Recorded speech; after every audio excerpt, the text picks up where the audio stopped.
কাগজে কলমে যেটো কৈ আছে দিল্লী আৰু ষ্টেটে সেইটোৱে মই কৈ আছো। অসম গভৰ্ণমেণ্টে লিখিছে যে কোনো 10টা কলেজ আমি প্ৰভিঞ্চিয়েলাইজ কৰিব নোৱাৰো, চৰকাৰে কৰিব নোৱাৰো, আপোনালোকে নিজে কৰি ল বুলি বিটিআৰ গভৰ্ণমেণ্টৰ লিখি পঠাইছে। মানে তাৰ কাৰণে প্ৰমোদ বড়োক যিমান দিন এই বিটিআৰত CM হিচাপে ৰাখিব ইমান দিন আমাৰ বিটিআৰ ৰাইজে কষ্ট পাব।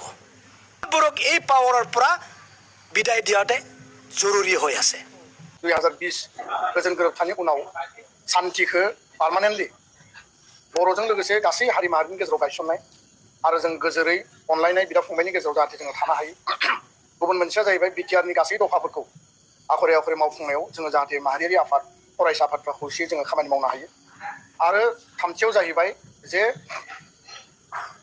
जे जोंनि हारि आरो गुबुन गुबुन समाजनि सुबुंफ्रा जे मोनसे आसा आरो मिजिं दङ।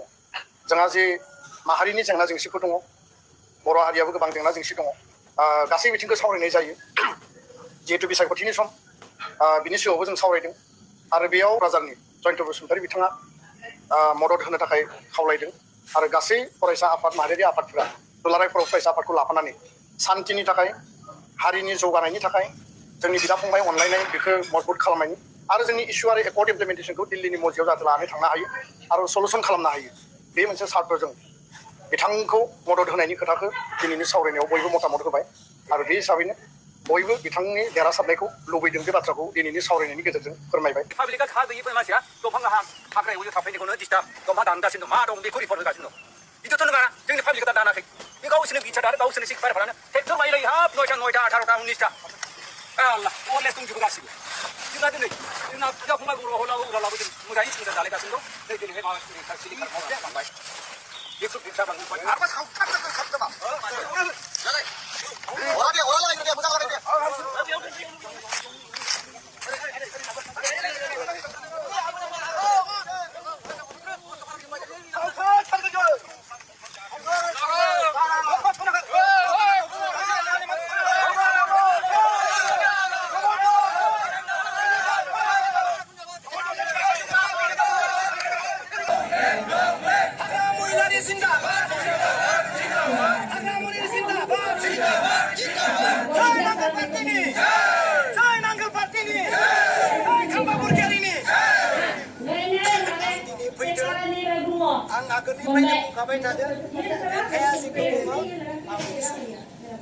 मैयानि दिनाव जाय इलेक्सन खालामलांबाय सरलपारायाव बे इलेक्सनखौ प्रमोद बर' बिथाङानो खालामनांगौ होननानै नैबे लेखायावनो लिरदों।